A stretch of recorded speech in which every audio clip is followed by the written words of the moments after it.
One. Let's give him a few minutes, coach, to get in here.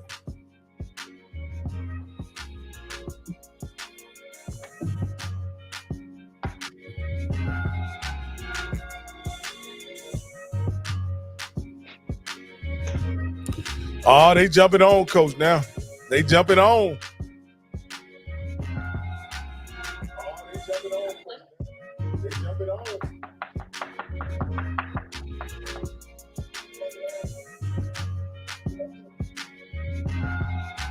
All right.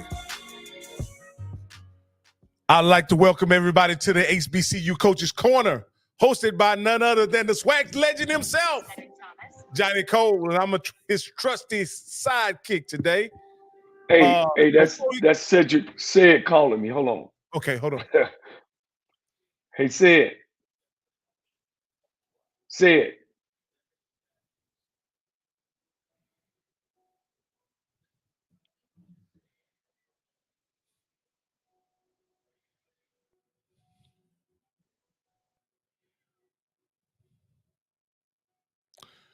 All right, coach. Hey, again, we got a very special guest coming on today. We trying to get it. You're watching it live. This is live production right here. This is live production. So we're getting everything lined up with our special guest, Coach Cedric Thomas, the current head coach at Alcorn University. All right. Do you want me to give him a call, Coach?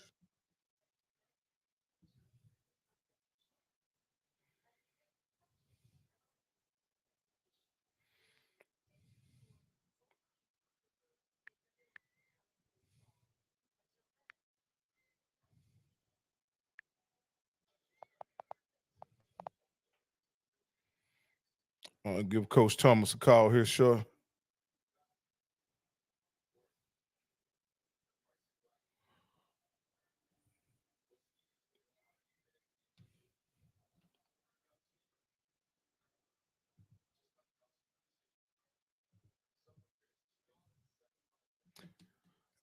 Hey, Coach Thomas, are you there?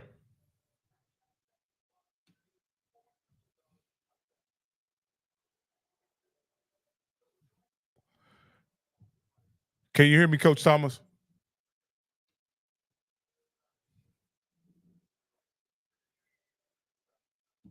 Hey, Coach Thomas, can you hear me? Oh yeah, can you hear me, Coach Thomas? Yeah. Let me see. Can I get you live into patch you into the call? Coach Thomas, are you there?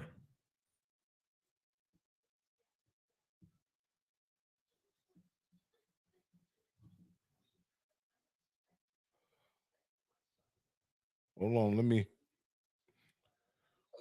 Yeah, Coach. I'm trying to get you. Let me trying to get you hooked up here into the call. We got you there.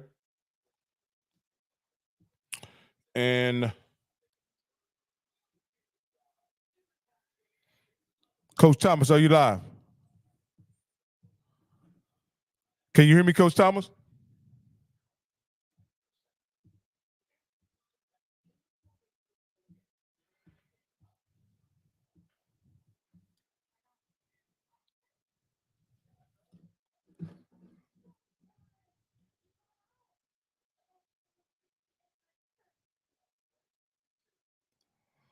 All right, guys, we trying to go through a little sound situation here. Let me can you hear me, Coach? Can you hear me? You can't hear me. He can't hear you. Can you hear me though? Can you hear me?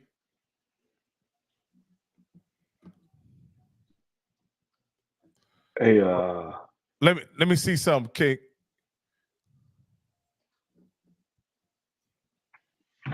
All right, let me see something. baby, give me a plug for my phone.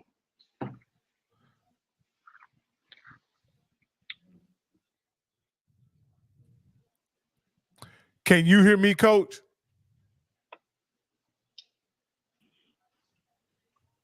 Hey, Mr. Campbell, can you hear me? I can hear you playing and super clear. Oh, you can. And he gonna put on his damn Florida A&M jacket. Coach, listen, it's cold. It's cold. I got the people is treating me bad, Coach. So we got to warm up. I had to put on the colors today, Coach. I see.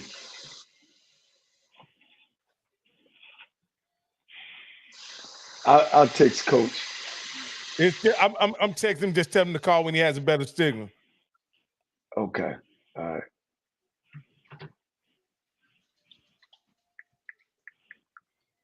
Coach, I'm just proud that, happy to be the third wheel with you. Like I say, one of my idols. So I really appreciate it. I just appreciate you allowing me to be on. Hey, Coach Campbell, Mr. Campbell there. Can you explain to us the madness that's happening over at FAMU right now? I thought y'all had a plug-and-play situation going on, and it seems like all hell done broke loose over there. Well, you know what this reminds me of? You ever seen a person that ain't never had no money and win a lottery ticket and they don't know how to act? And all hell breaks loose with the family? Yeah. That's what this seems like.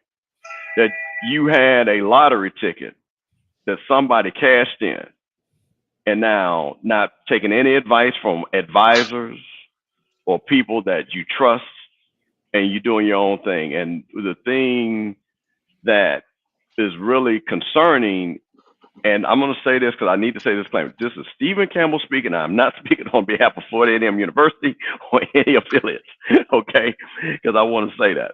But what is concerning is the lack of communication. The lack of communication with the stakeholders, the lack of communication with the alumni, the lack of communication with the coaches. And what happens is, like, we know we live in a world that rumors travel very fast. So now you have a lot of rumors out there, you have a lot of misinformation, and then you have a lot of information that is actually true that can't be vetted because of all the misinformation. And wow. that is the biggest problem that we have. So now you've got a situation where you've got an alleged coach from Fort Valley State that has no ties to Florida A&M. And you've got now the situation where people have not been interviewed, that this has moved down, and you have not contacted the Alumni Association, the Booster Association, and we're supposed to just accept this. So my thing is, if this is your person, and Coach can understand this, when you bring somebody in, Coach, you got to stand on business. You show me, prove to me why this is the person. Give me your presentation. Show me your conviction as an AD, and say, this is the person that is going to lead Florida A&M to another championship. Let me see that coming out of your heart and the vigor that you need to do. But when I don't see it, what do people say? She got something to hide? Why is she not coming out front? And this is what happens when you don't communicate correctly. And this is why I think what we have the biggest issue is everybody's like, where's the communication? Because we know there are coaches that want this job. They have not been interviewed, because I verified that. Coach Roll hasn't been interviewed. Coach Coles hasn't been interviewed. Coach KJ Black hasn't been interviewed. So the fact that you're not even interviewing people, okay? I don't have a problem. You have your choice. But at least say, I at least interviewed these people just for the sake of politics. So go ahead, Coach. Well, I'm on the tail end of this one.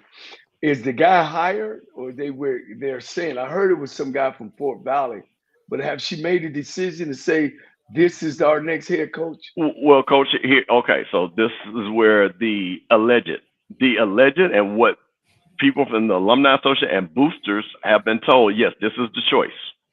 But the hire does not officially happen until she brings it to the Board of Trustees. Well, she takes it to the president, and then the president presents it to the board. And usually when the president makes a decision, they just okay it. Right.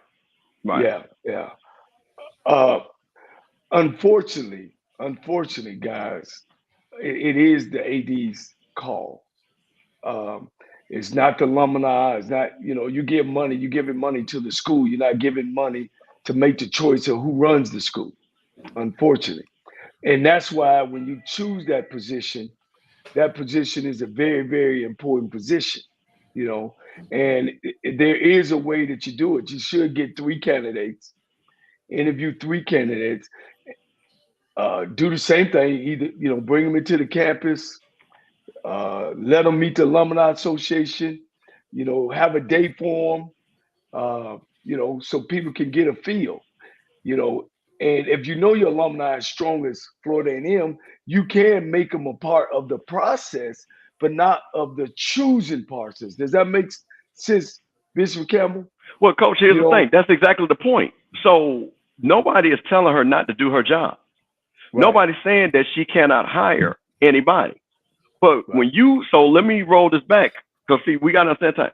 But you came to stakeholders asking for money. right. You did. You said, Alumni Association, give me $25,000 for 3 years, per $25,000 per year for 3 years. Booster Association, give me $50,000 for 3 years. And then there was an exorbitant amount of money that was raised that you said was going to maintain Coach Simmons. That did not happen. So the next Okay. thing you need to do is say, what are you going to do? What is your next plan of action? So we Well, can get behind it and support it. But when you don't do that, and then you don't let anybody know, especially when you, and this is another thing too, you have to understand, Coach, you can understand this. You worked at universities. There are people that you better give a courtesy call to because they're just going to cause you trouble. They're gadflies. And you know, old Jones, class of 62, has been a jackass forever. So let me call old Jones just because old Jones can make me feel good. That's part of it, man. That's yeah. part of Now, it. look, now, Rocky, you can agree with this. And Ms. Ken, you agree. We're talking about 3 different issues. I get you. Okay, we raise this money. Don't touch that money with this new coach now. You know what I'm saying? That money was supposed to be for to try to keep Simmons. So we gonna put that over to the side. You know, anything that she asked for Coach Simmons should be put to the side. It shouldn't go to this new coach now. You Right. know what I mean? Then she needs to ask for you guys' permission of, I would like to take this money and do XYZ with it. And I'm behind you 100. We are bad on making thank you calls. We are bad on getting on that phone. Mr. Jones, if he gave $10, damn it, call Mr. Jones. Because you know how he is. You gotta know, them ADs gotta know their they in a service position. They're in a service to serve to make the alumni feel good, to make the president feel right, and his coaches. So she's in a rock and a hard place, and she's got to be able to come out and, like you say, calling me if this who she hired, president's okay with it. She need to be calling a meeting, an all alumni meeting or something, and present him to the alumni. So I understand what you're saying, Coach Cole, and I understand and you guys are basically saying a version of the same thing, right? Yeah, it's But, just it's got to be in the right yeah, pattern. yeah. But here's what I'll say, because I'm Joe fan. I'm from the outside looking in, right? And I'm gonna go off of what's typical in these situations, right? What's typical in these situations is that you have a program with phenomenal success, right? Phenomenal success. FAMU happens to be a blue blood program on top of that, right? After having a down period for just about a decade. Through that process, the alumni, Coach Simmons and his staff has built something almost from the ground up, so to speak, right? You have a national championship program that was on the verge of a dynasty, in my opinion, right? And in my opinion, you got to give that dynasty a shot, meaning you have to secure the coaches that are currently in the program. You got to secure the players that are currently in the program, and you have to transition that groundswell of support from the fan base into this next season in order to have the kind of success that is expected. What AD Sykes is doing it with this hire, it seems like she's saying to hell with that. I'd rather have everything in question, everything up for grabs. And my question to you and Coach Campbell is, why would an AD upset this apple cart, all of this momentum, not only from the players, the coaching staff, and the fan base? You know, why would she upset that for this guy is what I'm asking. You saying this guy's a coach. No. This is what I'm saying. This guy is not connected to the program in any way. He's not a Florida native, right? He's not familiar with the culture of FAMU. To the people who built what FAMU has right now, Coach Cole, he's just a guy. Well, but evidently, I'm sorry to tell you guys, she has all the right as an athletic director to choose who she wants. She also has the right of the process as long as it meets the human resources. It's nothing about, unfortunately, it's nothing about the alumni. You know, it's unfortunate, it's nothing about the alumni. But if you want to continue to get them type of for money, you ought to include them into your process. You know, so no. What I'm asking, Coach, is just a simple question.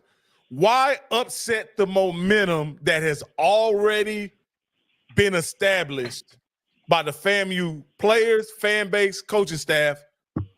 Why upset that by bringing someone from the outside? That's my question. Can you give me some background on her? How did she get this job? Okay. Is she alumni? No, she's not. There you go. Yeah. She came from Dartmouth. She actually, and again, she came from Dartmouth.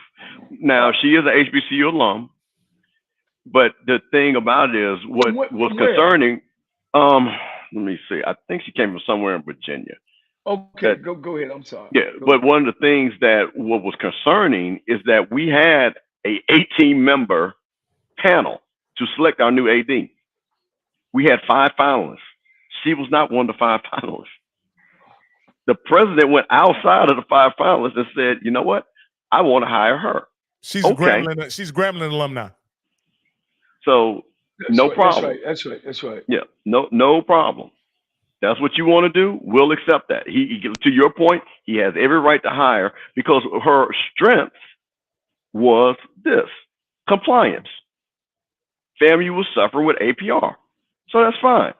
You want to hire somebody strong because it is a schizophrenic thing to have the #1 public HBCU and have one of the lowest APRs in the SWAC, right? But if your thing is compliance, then what you do, Coach, we talked about this being in that first chair. Then you supply. I was just going to say, you talked about this before. We talked about this. So if I'm a compliance person, guess what I'm going to do? Surround myself with a bunch of athletic people that have done this, have been there, and say, you know what, I'm going to fix this. But I need you guys to understand football, fundraising. I'm going to empower you to fix that or handle that. Because clearly the football was fine. Coach Simmons knows how to coach football. That was very obvious. We needed somebody to say, hey, Coach Simmons, I'll tell you what, I'm going to put guardrails up for Florida A&M to help improve the APR, make sure kids are graduating, make sure kids are going. Clearly, you struggle with that, and maybe it's because you got too many hats. You know what I mean? I'm going to take that hat and wear that hat. See, that's what people were looking for. But then now when you do this, and Coach, you can understand this. How many times have you been in a situation and people put up a trial balloon, right? They just put out a name. Let's just see what the feedback is. Say, if I hire Coach Cole, what do you guys think? Well, you know what? I've heard a lot about Coach Cole. Okay, all right, I'm going to put that in my head. What if I want to coach Coach Miller? Let me say, no, Coach Miller, really, okay. All right, well, no, we're not going to put that out there. But you put trial balloons out there, and we see this. When these lists come out. Can I Go ahead. Yeah. Go ahead. Then I'm going to talk. Yeah, no. I don't want to overtalk. Go ahead, Coach, please. Here's my problem when you put somebody's name out. Damn what somebody say. What is his record? What did he do when he was a head coach? What did he do when he was? That's all what counts. Because everybody gonna take a shot. Everybody got their horse who they want to be the head coach. So everybody finds what's negative about the other guy. What's on paper? What can I put my hands so let me. I done my research, Coach. Go ahead. I done my research. Thank you. I know what you're doing. Okay. He coached under Coach Broadway for about 10 years at A&T from about 2011 to like 2019, 2020. No, 2021. He then transfers and gets the job at Fort Valley State in 21. Has 2 seasons, was 8-2 both seasons. What I need to ask is Broadway been retired for a while. So where was he in once he left North Carolina? And he wasn't at Fort Valley that long. He went to Grambling. He also coached at Grambling. But that was earlier though in his career. With prior to 2011, he coached at Grambling. Right. Then where did he go after that? And he was went he to a coordinator? He went to A&T.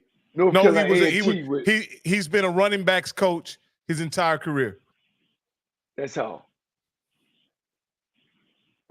He's been on some championship teams, but he didn't make no decisions on none of them championship teams.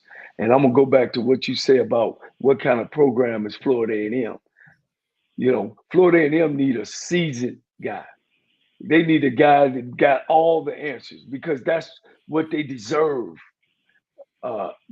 There. But whatever is in there or whatever she made the decisions on, I get the question, Bishop. I probably would be upset as an alum too.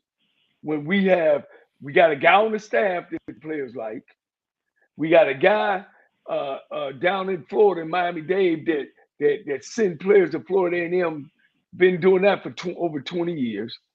And there's some other guys that has a standing background, probably better than that. And Coach, think about this, Coach. And this is something that when I asked the Bishop to come on today, he brought out to me. He sounded very, measured when he was explaining this to me. He was saying, "Hey, Rock, it's not just hiring this guy. It's all these guys that are currently employed have to go find jobs elsewhere. That's also the impact of these jobs. And these guys, and I know his sentiment. I believe I know his sentiment. These guys assisted in building this program. They shouldn't have to go look for new jobs just because the AD wants her new guy. Because they did a good job. They did a great job. Once again, that sounds good. And you're right, but being a coach is tough. But I'm like you, if I'm sitting in that role, then I'm looking for somebody inside that's been a part of that rebuild. I don't want to rebuild. Now with this guy coming in, what is he gonna do? Is he gonna tear down what's there? Is he gonna jump on board or what's there? I don't know, but I'm pretty sure, Bishop, that she needs to present him to you guys to let you guys know what kind of guy is it. She owe you that at least. Well, see, that's the thing, Coach, and that's what I'm talking about. But y'all wanted it before she made this hire. Well, I think what you do. Well, I think again, you have to understand the landscape. I'm going to again, Rocky. You guys are down in Texas. I'm going to use a classic example. Texas A&M wanted to hire Baby Stoops from Kentucky. He was ready to get on the plane. Certain alumni said, well, wait a minute. You didn't holler at us. And that whole administration had to say, park that plane, get off the plane, and then echo comes from Duke. See, this is what I'm saying. We cannot act like these things don't happen. And what my point of it is that to me, you go understand and the lay of land. And if this is your guy, coach, I'm going to go to your point. If this is your guy, then stand on it. Then you come out forcefully and say, this is the guy that's going to lead Florida A&M to a next championship. Yes, and I'm going to tell you why. Have me believe in that. Sell me on it. Because like you said, I can't make the hire. But I tell you what I am a stakeholder because guess what you did? You came to alumni and asked for money. So I have a right to ask you, who am I investing in? I have that right. Right. Oh, so no, if you're asking, so if you're asking me to invest in people, then we want to know who these people are. So my thing is the smarter thing. And then again, it goes back to my point. If you have people that the team has said that they wanted, that the alumni said they wanted, then my thing is to do your due diligence and at least interview those people. You know what I mean? Because you can at least say, I interviewed them, and this guy's still the better candidate. Right. But when you don't do that, you leave yourself open to criticism. Right. Oh, no, I know, without a doubt. This is what I'm talking about. It is about, like I say again, understanding the political landscape because, coach, you know, being a coach is a political job. You wish you could just coach X's and O's. How many times did you have to deal with stuff that had nothing to do with football? Well, Coach, that's the same thing with. I won a championship and got let go, so I know what you're talking about. Exactly. 3 months later. So there you go. So this is what my point of it is. If you know that this is the lay of the land, there is a name that is a legend that people want. There's a players coach that people want, and you don't even at least acknowledge that. And again, because you're not talking to anybody, because you have to talk to stakeholders. You have to. It's not by saying that they make your decision because you cannot let the alumni run your decision. Right. You can't because, like you say, they have their favorite. Coach Roll is their favorite. Coach Coles is their favorite. Coach KJ Black is their favorite. I'm with you on that. But with that being said, you have to acknowledge, especially when, and here's the thing, that these guys do have a level of qualification to be the coach. These are not people that are not qualified. Now, is this a done deal? I hadn't read it that it's a done deal. Because we can't go by the windows. Because right now in Texas Southern, which we'll get into later, they talking about Hines Ward, and none of my resources are saying that. I think it's somebody that likes Hines Ward trying to throw some on the wall and make it stick. So I did hear about the guy from Fort Valley, but I didn't know it was a done deal. Yeah, well, Coach, so this is the reason why people know it's a done deal because it's been put on the docket to present for contract. So you can't you got that's the thing. That's how it's getting now. Yeah. That's see that. So it's not. Public. So that's how. Well, what it is. It hasn't been official, but you have to let certain people know. I need to meet with you, Board of Trustees, because this is what I'm. Well, what are you going to meet me for? Because I'm going to represent a coach. So guess what? The Board of Trustees is no more than a FAMU person that calls another FAMU person. It doesn't. I know most for public schools, most of the agendas has to be released to the public, and they will, and that Board of Trustees it will be public. Right. So we can't count the eggs before they hatch. Now, that board might come back. You see TSU. It's been over 50 days, Coach. Over 50 days. What Division 1A program takes over 50 days to hire a coach? Well, let's talk about that situation briefly at TSU. Does a championship program and championship fans deserve to go through the painstaking process that TSU is going through? Well, it seems like she's trying to, she's on it. Simmons, the announcement came, last week and a half ago? Yeah, January 1st. Yeah, it looked like she's on top of it. And no. Get a guy in there. So my point is, can she get this guy across the finish line is the question. That's the question. And alumni are making enough stink that it might not pass, And that's probably the only thing, Bishop Campbell, that you guys got is to make calls. If this ain't y'all guy, then somebody needs to be making calls, emailing, texting, the people to be, the powers to be. Well, here's the thing. The Booster Association has drafted a letter that they're sending to President Robinson for a cease and desist on the search of a football coach because they were not included on the decision. So think about that for a second. We want you to stop. Look, because you haven't even. And see, this goes back to your point, Coach. That's you can ask for that, but that doesn't stop her from making the hire. But the fact that the boosters have felt so strongly that they have to write an official letter to the president lets you know this is not how the process should go. It should not be that. Because again, you get all the stakeholders, and again, and I'm not bragging, but you gotta say something, Coach. It was literally $1 million that is sitting on the sideline that was ready to secure Coach Simmons. And I'm not. This is no hyperbole. I'm telling you what I know. $1 million. So 200,000 was raised, 600,000 was pledged, and another 400,000 was going to come from the boosters. Just various boosters. Let me say that. That's 1.2 by my count. Exactly. And I told you what y'all should have done. Y'all should have gave him some damn years, a whole bunch of them, and maybe he'd have thought about it. And I know what he said, but job security and coaching. But Coach, that's the thing. She didn't. But see, here's the thing, Coach, and that's what I try to tell you. She didn't even offer him that for that to be a thing. And just let me say, you said it the last time, and you made a heck of a statement. We're putting people in these positions that ain't been in the third chair, the second chair, or the first chair. You know what I mean? And they don't understand the mass of it. You know what I'm saying? They don't understand, like you just said. I got a booster club. I should want to make them a part of it. Maybe one or two of them. And then I'll make the decision, but I should want to. But unfortunately, at some places, you guys know, they go and find a coach. But that coach is a championship coach. Let's get that straight now. There's a difference between a coach and a championship coach. Oh, okay. Let me tell you what surfaced from a NCCU alumni who called in the Scotty show earlier. It said that the job was offered. Now this is all hearsay. Yeah. I'm not breaking any stories or anything. This is all hearsay. It said that the job was offered to Trey Oliver directly. Mm-hmm. Right? Right. He gave NCCU notice of what being offered, and they were able to get a package together to keep him in place, whatever that means. Right. Well,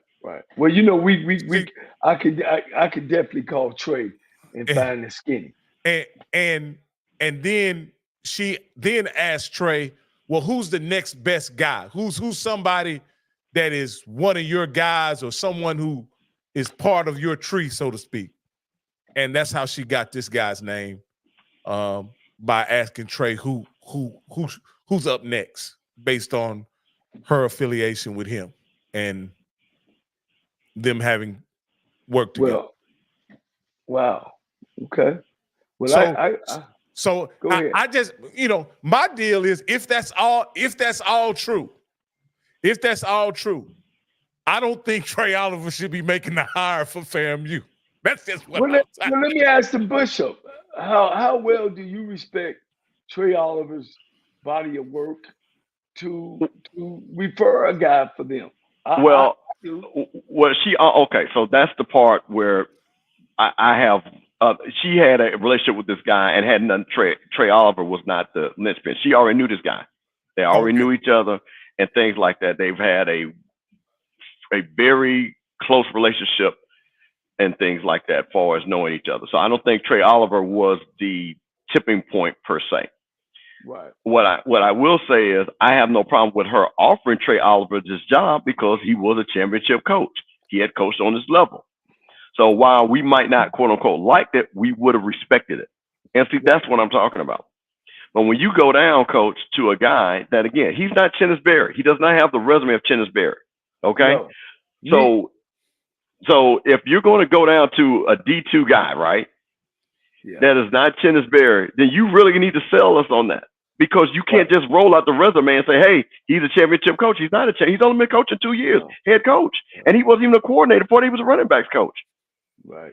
So his resume reads not as strong as you would hope as a top. Because let's be honest, right now, as far as HBCU, FAMU would probably be the #1 football job in all HBCUs because of location, talent, money, and prestige of the university. Right. Right. So that means you should have a lot of capable and current roster. And current roster. So that means you should have a lot of candidates that you could look at that have been on this level, won championships, and not say, let me go to this guy. Because the problem is when I start blind taste testing, the resume just doesn't match. And then go to Rocky's point, then what do you see most championship teams do? Especially when everything internal is fine. See, we didn't have any internal strife. The coaching situation, all the coaches, that's the reason why none of these kids jumped in the portal. They were like, we ready to run it back. With this group, we are ready. So for you to not even take that into account and know that we were already locked and loaded, and to say, I'm going to take this guy, and then recruiting coordinators getting ready to go to Colorado. James Cozy has a potential offer at Mercer. Our defensive coach, defensive coordinator, I heard he might have an offer, or it's been told him that this guy comes, he's bringing his guys. So now what does that lead to players? Well, they are the last that you got to care about when you're making these hard because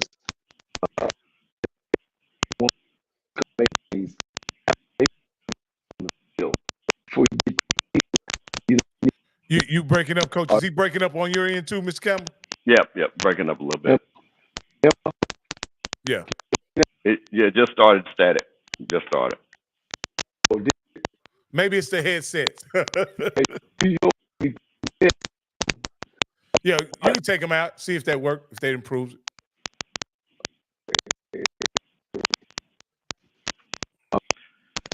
Can you hear me?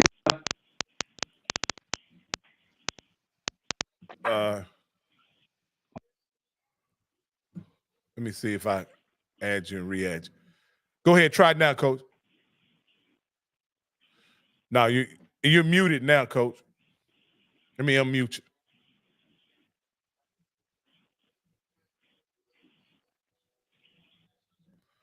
Seems like I can't unmute you, Coach. Can you hear me now? Oh, loud and clear, Coach. Okay. All right. That was me. I unmuted myself. I know sometimes alumni and stuff get their feelings and stuff involved. And it's true that it's just the way that you do stuff.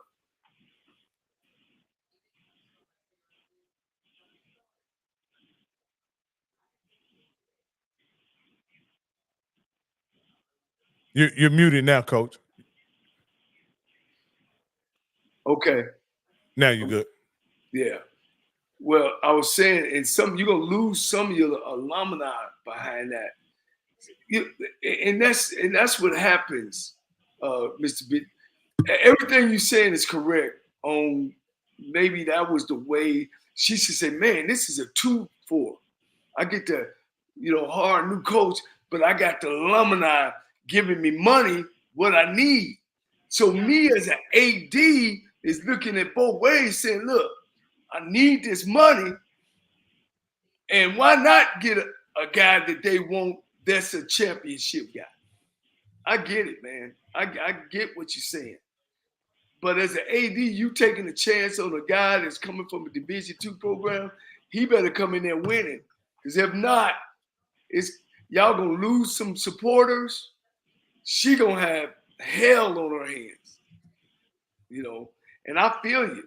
But at the end of the day, it's all on the AD that's making that choice and then giving that name over to the president. The only thing I see now that y'all could do is put a lot of pressure on the president to say, no, I need 3 names. Go back and bring me 3 names. Don't bring me 2 names, then I'll make the decision. That's about all you guys have right now. You know what I mean? Well, Coach, I think the thing that you said it best, and this kind of goes back to, again, your experience. Yes. You've seen these things, and what you just said was not based off of just the top of your head. That's based off experience. Yeah. To prevent what we're having right now. Right. because the problem is we should not be in a situation where you have, and I'm talking about what I don't like is the uproar and the people on social media, the people on different YouTube channels. And then what I've always learned, I'm not going to let anybody speak for me. I'm going to speak for myself. Right. And you don't come out and make a statement. That to me does not show leadership. Leaders speak when the country is at peril. Guess what to do? The president comes on and says it's going to be okay, or we're going to acknowledge your pain, or this is what we're going to do. This is why I need you to vote for this. So again, she has not done simple leadership one-on-one, and that's what has been my issue. And I think most people's issue has nothing to do with she's a woman, has nothing to do with her experience. It has to do about the lack of communication of saying, you know what, I have this under control, and I'm going to make the best decision for Florida A&M University, and I want you to respect it because I believe I've got a championship coach. And not the best decision for me. So, you know what I mean? Or I owe somebody a favor. Because it's bigger than that. Go ahead, Coach. No, I don't think this has anything to do with his qualifications or anything, right? But I do think we should put this in some type of context related to where he's coaching now and the magnitude of the job at Florida A&M. Currently, Coach Gibbs' salary is $46,875, right? As posted, yes. And this is posted on the state's website, right? So for you to hand a man over that's making 40, and again, we all deserve a raise, right? We all deserve an opportunity to coach. This guy is currently managing 18 scholarships. I think they're 63 at FAMU currently? 65 maybe? You're supposed to have 36. I'm telling you, Coach, he has 18 athletic scholarships currently. 18 scholarships, and FAMU has 63 up to 85. Yes. Yeah. This is a huge jump in responsibility, right? Again, and with a personal relationship being there already of whatever nature, who knows, professional is what we're going to say. I believe she's risking hiring a person that could be over their skis for the FAMU job. Coach, what do you think about my assessment? I think you're right on, Coach. I mean, I go hard champions, Coach. I don't hire mascots. I don't hire. On my staff, I had LC Cole. Of course, you know that's my brother. Championship. Melvin Spears, championship. Kevin Ramsey had been defense coordinator at Georgia, defense back coach at Tennessee. And all my guys have moved on because of how strong my staff was. You know, I'm going after strong. Look, I wasn't no more different than Nick Saban. You know, I didn't get into personal things.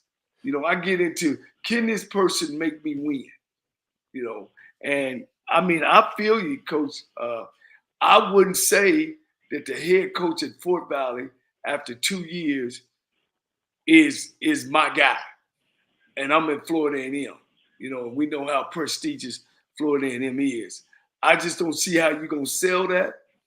I think you going uphill in an ass-kicking contest on ice with one leg.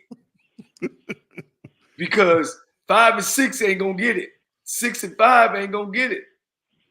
You got to come in there and play winning football. Now he's been with a championship coach in Coach Broadway. I can say that. I could truly say that. You know what I mean? But because you've been in the car with speed racing don't mean you could jump up into that seat. You know. And let me ask you this, Steve. Yep. What is being that the coach is anonymous now, we're going to put a question mark at the head coaching position. What is the expectation of the alumni and the fan base for next season? Well, see, that's the problem. When you looked at our schedule, and honestly just looked at the SWAC, everybody was playing minimum 10-2. That is really, I mean, because we have Southern at home, Alabama A&M at home, Alabama State lost their quarterback and their top receiver, Jackson State lost their whole defensive front line, and we were coming back with 7 all SWAC players. See, more than anybody else. Think about that now. Plus back-to-back stacked recruiting classes, not counting the recruiting class and transfer we were going to bring in this year. Well, so we were loaded. What is this guy known for? Is he a recruiter? Because right now, running back coach just ain't getting it. Well, let me tell you this, Coach. Does he have Florida ties? No, he does not. No, he doesn't. Let me tell you, Coach, what was brought to me, and one of his main selling points is that he is strong in academics and he's an APR guy, and that he is going to bring stability to our APR, and that came directly from the people that are in the Booster Club that brought that to me, and they were flabbergasted. Well, let me give y'all some experience on that. Vanderbilt, they hire somebody every 4 years, don't they? And they all 3.5 GPAs, but they fired the football coach. Duke, the same way. You know what I mean? Yale and Harvard, the same way. Man, look, that's just something that they want to say. You know what I mean? Let them players start losing in Notre Dame. And all of them are 3.6, 7, 8, 9, 5.0s. Let them start losing them football games. You know, Mr. Campbell, what this reminds me of is when you have a good friend that, assuming you're single and they're trying to hook you up on a blind date, and that friend asks, "Hey, Steve, what's she look like?" And you say, "Oh, she's got a great personality. She works hard. She can cook. Fun to be around. Everybody like her. Cool in the fan." And then she walk around the corner. You like, and that's the thing. That is the see. And I think what people have to realize is exactly what coaches say. You have not heard me say, "I don't want a guy because I don't like the guy." What everybody is saying is simply the resume. This resume does not read like a championship coach for Florida A&M at this stage. It's like giving a guy a chance. There you go. And this is not giving the guy a chance, program, or job. Right. So let me ask. This is a job for somebody like Coach Cole who can, see, this is the thing what's so fun. And I'm coach, I'm gonna have to do this, I'm gonna put you on the spot. I take your resume, right? And okay, you're my guy. You know the argument that she can never say? I say my guy won a national championship, HBCU championship. My guy has put so many players in the pros. My guy has done it at multiple stops. Right. Now, what's she gonna say back to me, Coach? You see? Or they gonna go dig up in your There you go. So just that quick, my candidate already that I have right now on this phone could make her doubt her candidate. Oh yeah. So it should not be that easy. But he's a Sunday school teacher. You know, he believes in the Lord. But this is what gets me as a fan, Coach. This is what, as a fan, and this happens at all institutions, HBCU, whatever. You will point out when you're trying to hire a guy, you'll point out that he's a great guy, you love him, he's a God-fearing man, he's works hard in the community. But if he don't do none of that and win, y'all still keep it. But if he does all of that and lose, what's gonna happen, Coach? They run you off, Coach. We run you off. We make decisions without emotion. Why even mention that when you're hiring the guy is what I say. Why mention that he's a God-fearing man, he's a family man, he works hard in the community, he's a devoted father. Why even mention any of that if when y'all evaluate the job he's doing, you're only looking at W's and L's. That's it. W's and L's. That's it. I've never seen a losing coach keep his job because he was a nice guy. Now, it may have happened somewhere. He goes 2-8, 3 years in a row. Well, what he does do is he gets to complete his contract when you're a nice guy. He doesn't get another one, coach. They don't renew it.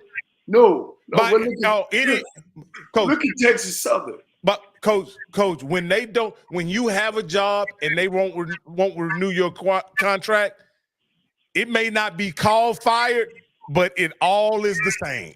Yeah. You don't have a job. Yeah. You're unemployed. And I've never seen a guy get a new contract. He works so well in the community. He has the kids working in the community each and every they're handing out turkeys during Thanksgiving. Nobody gets a new contract because of that. Nobody gets a raise because of that. It's about W's and L's until period. And this is my point. It's about W's and L's until an AD is trying to hire a guy who's mildly qualified, and you have to add all the fluff in the resume just to make it palatable for a fan base like FAMU. And as if y'all are dumb or stupid.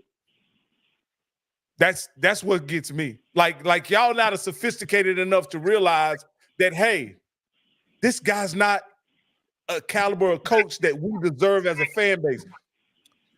I'll say this, coach, when now, I don't care what kind of surgery a person has, right? But you definitely don't want, I don't care if he's taking out your appendix. You don't want to be the first one. He's practicing all right, coach. Right. Well, I know, man, I fight with people all day, and maybe because I'm the youngest of 9 children, Mr. Bishop. So I already knew, why am I running to the car first? Because I got less seniority, and because I'm gonna sit in the middle. You know what I mean? I'm not gonna get no window. So once I realized that, I started learning how to be a follower at a younger age of looking at how things are done. So when it's my turn, I can do it the right way. So I always been a guy of experience, and I know people be like, well, how did you get your experience? You get your experience with being in number 3, number 2, and number 1 of sections of any type of program, any type of job. So when you do get up on the top, you ready for all those issues and problems coming at you right and left, and so you can make the right decisions. I just feel that way. And if you haven't been in those spots, if you ain't been a coordinator before, I guarantee you, I'll bet my paycheck that if you take 10 guys that's been assistants, coordinators, maybe a head coach on a small level, then finally he get that head job, he's more successful than a guy jump from a position coach to a head coach. I guarantee you, they would be more successful when you have experience. I can't help but think that the AD is making this decision for her own selfish reasons. That's the only thing that I could come up with why she would want to upset a program as successful as FAMU. And you going for Fort Valley.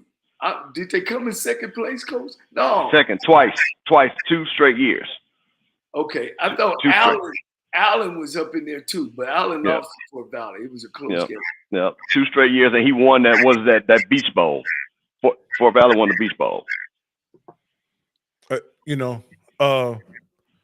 Selfish reasons. But Rocky, but see, this is why I keep going back to my point. And coach being a coach, understand this is why communication is so important. Because you should not have that thought and wonder if you communicate what your goals and objectives are and get everybody, the best leaders let everybody know which way we're rowing. That's the best leader. This is the direction we're going. And this is the reason why we're going. And you know what? You might not understand it, but I'm going to show you because you should trust my judgment. But you got to explain that to me. You got to communicate that to me. I need to hear your voice. I need to feel the passion of it. But if you're on social media and all I see is a post that you're in the field house doing stuff that, to me, kids do, posting pictures, and then you have the alumni association, the booster saying, well, why is she not on the booster call? She's on here every other week. You see what I'm saying? Yeah, I heard about the weightlifting picture. Yeah. And Coach, let me say something. When people criticize that, and I'm a champion, I own a company that 99% of my customers are women. So it had nothing to do with that. But I'm also 53 years old, and I understand about imagery and what I want you to focus on. I don't need you to take a stage picture in the field house, because that could be a man look like he's lifting weights, because it doesn't seem like you're taking this serious. And you might say, hey, this is the 2024. We got to do. No, you don't. Because again, the picture I would like you to see is you at your desk pondering over candidates for FAMU. How about that picture? You want to stage a picture? Stage that picture. Yeah. Have a board, have a fake board with names on the back. Yeah. But when you're doing that, you open yourself up to criticism, because it doesn't seem like that you are clearly focused, because you're more worried about what this looks like on social media. Because what she said was, well, I was in the field house to look up naming rights and things like, you got schematics of that field house. You don't need to, you walk that field house 1,000 times. Right. And if I'm doing a presentation in a PowerPoint, you know what I'm doing, Coach? I got the picture of this wall, of that wall, the front wall, this floor. I already had that put together. You know, Steve, I didn't have any problem with the picture, her posting the picture. I just thought in this season where she is, if she's gonna address the FAMU public, or post something about FAMU, it had to be something serious about dealing with the coaching hire. Because that's my point. But because again, so here's the other deal. She hasn't been very forthright about what her process is going to be. Like, if she was forthright about that, I think everybody would have given her a little grace with the picture. If she says, hey, I'm forming a committee, we're going to meet on this day, we're going to interview all the candidates, we'll have a decision by this day, then you can post pictures, you can go on with your life as long as you keep that schedule that you set forth, right? But when mom's the word and the next thing they hear from you, or the next tweet they hear from you, is you working out in the gym, that doesn't seem like the actions of a serious person, in my opinion, especially, and it may indicate that you're a little out of touch about how serious the FAMU fan base is about football. And this is my point. First of all, she wasn't working out at the gym. She had a dress on. Okay? See, this is my thing about seriousness. This is a serious matter to people. When people have raised 6-digit funds, this is not a joke. When you're doing this after the holidays, when people are a little bit cash short, and then they decide to dig in their pocket to make sure that their university is supported, then I want you to take that serious. Now, I don't find stuff funny when I'm asking people for hundreds of thousands of dollars. Well, let me say this. Unfortunately, these people get in these positions, and you guys gonna lose some people. Because one thing, like you just said, black folks we weren't raised to be patriotic. We're just learning this process, how to give back money, and they want to see where this money is going. They want to make sure it's going to the right things. And when that doesn't happen, you lose people. So even her bosses and stuff should understand the magnitude of picking this next guy. And I don't know the guy. Unfortunately, I don't know him. So he ain't no guy that folks talk about. You know what I mean? When you talk about Trey Oliver, he was an offensive coordinator. Defensive coordinator at Southern. He was with coach at Grambling in North Carolina. He was a decision maker. What I'm saying, sometimes I use my own self as example. You can look at the records, offensive records I broke, and all that, and coordinator, and as a successful head coach. So you can see all that. And when you don't see all that, it makes people wonder: is this a favor? This ain't the time, and this ain't the school to hire a favor. This is guy got to come in and hitting it and getting it done. So I get it. I don't think she's seen the bigger picture, Coach. I think she's seen that evidently Trey Oliver said something about this guy. She didn't think the guy on the team or on the staff was big enough. She didn't think that the money given, that I wondered, did any of them even bring his name up? I doubt it. No. No, nobody knew who this person was, Coach. He was like a dark horse. Yeah. I don't even know how she could go that way. Yeah. And I'm, like I said, Coach, I'm a fan of HBCU football. I follow all these coaches and things like this. And when I say, because I'll tell you, this is a quick story. When somebody sent it to me on social media, I was like, that's not true. There's no way that's true. No way. And I blew it off until I got the official phone call from the official people saying, hey, you need to look into this and understand this is what's coming down the pike. And I said, oh my God, this is true. Wow. So the people that are connected, this was not on that list because we talked about last week of all and we spoke about it today of the potential candidates that should have been. And again, they haven't coached, and I'm gonna say this again, they haven't even been interviewed. Rocky, you got your money, damn thing over there. Yeah, Coach, I got it. I keep that ready, Coach. Hit the damn thing, because I'm gonna tell you what I'm thinking when you told me that. You hit it. When I first met Rocky, I met him through his beautiful wife. She does my taxes, and when Rocky came, she said, oh, he loved football. I said, well, bring him on. Bring him to me. And Rocky he said one thing. He said, see, Cole, HBCUs don't take football important. It ain't important to them. This hire it looks that way. That how important, this Florida A&M. This is the only HBCU school that's ever won a FCS championship, national. This ain't some of these other schools. This is one of the Meccas. So Rocky, I'm gonna have to say, man, you're right. So Coach, take football serious. Coach, the funny thing about that is that I was at FAMU, as you well know. I was with Steve at his alma mater. They serious now. Thank you. I was about to say, but I was going to ask you, Coach, but what do you think about Florida? And do you think we take football serious? That was going to be my question, though, Coach. But unfortunately, and I played against Florida A&M several times. Yeah.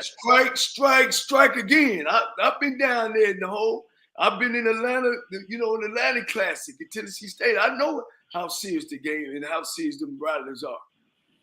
But your leadership now making a bad choice of making it look like Florida A&M don't really care about football. This is the thing, Coach, that was so important. And I thought that FAMU was trying to make a statement both about football and financially. Coach, when it was brought to us that Duke was going to give our coach $500,000, Coach, we didn't blink. We did not blink. We were like, bring it. We're not losing our coach to Duke. We're going to change. We're going to change the game. We're going to fund our coach. And then when Coach Simmons accepted the Duke job, we were still fine. Okay, we want this football team to be successful. We're going to financially support it. And then now, to your point, it doesn't seem like this is serious. No. When you have people, because one thing, and I've said this, I told Rocky this, I've told everybody, that hashtag we brag different, that's serious, coach. That is a serious, prideful thing about we brag different. And FAMU going to that celebration bowl, 41,000, and again, 39,000 that were rattlers in that dome. Coach, they like that feeling. They like the way that looked. And they want to support that. So that's one of the things that I just thought that was really, interesting about this situation.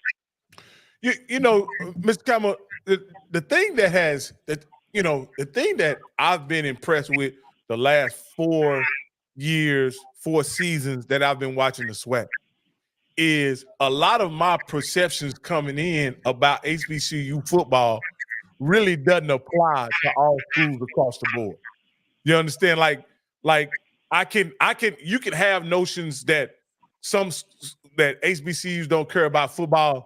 Some of them, that's absolutely not true. You know what I mean? And you can form opinions about that. But FAMU was one of those schools that up until today, I thought for sure that they were super serious about football, and alumni, staff, fan base was all bought in on we're serious about football. This is another one of those homeboy hookups, is what this is. This is my frat brother. This is a frat brother hire. This is my cousin hire. This is a guy I like hire. That's not serious. You appreciate this, Rocky. Now we look at Southern University. All right, 2 years they done nothing up under Dooley's leadership. Now that's the time to go outside and hire a coach and tell the assistants, man, y'all need to go find a job. We ain't winning here. We ain't scoring. We ain't stopping nobody. All right? But we understand why they had to go that direction because of finance to some degree. All right? That don't excite me, and I don't think it excited the Southern base. I hope Terrence Graves, he had been a coordinator. He's had more experience than this guy that y'all hired. He's been under Pete Richardson. He's been a part of some championships. This hire at Florida A&M ain't a hire that you should have been thinking in your mind, I'm gonna tear everything down. I'm gonna bring somebody in there and he's gonna take it from here. You don't took your car, you don't took all the wheels off of it, changed the spark, took all the spark plugs out and everything else, and you expect it to be the same fast car? That's not smart. And I get you, Bishop. I get the Florida A&M family. Hopefully this guy can come in and say, I want to keep everything intact. I want to build off of what he got. But he's got to bring his homeboys. And that's the thing. He owes some to his assistant coaches as well. Well, coach, here's another issue. Bring some of his players. Here's the issue I have with him bringing some of his coaches. So he makes $46,875. Just say, being fair, his assistant coaches, position coaches make $35,000, right? Is that guy ready to be the defensive coordinator at FAMU when he's made $35,000 the last 2 years? No one's came looking for him. Well, because certainly he was looking for a job if he's making $35,000. Coach, you tell me that. Was he looking for a job? So y'all saying that Texas A&M or Alabama, they won't hire a coach that's coaching NAIA. They give a coach the head job coaching NAIA. He jumped from Division III to Ohio State, because really that's what Florida A&M is in black college football. They're a blue blood. And again, I think, and I asked Coach Campbell about this shortly after, he gave me the call that Willie may be leaving. And I said, when they found Willie, he was a successful head coach at another SWAC program, do y'all think y'all will stick with the same profile? And he had Florida ties. Oh, yeah. Do you think y'all will stick with the same profile, to hire a coach? Here's the problem. The AD don't know. The AD don't know. She don't know. And you immediately said, we don't have to go do that this time. That's what you said, Mr. Campbell. We don't have to go do that this time. Thank you. and we should. And the thing about it is, we shouldn't have to. We shouldn't have to. The system was already in place. The players were in place. The financing was in place. So if nothing else, and this is why I got to give people credit and make this. You know what? I would have just let the FAMU people fail just to let them fail, because then it would have been on them. Hold on, Ms. Let me ask this question. So Coach Thomas has contacted us earlier. He was going through a bad area somewhere. Natchitoches. Yeah, or something.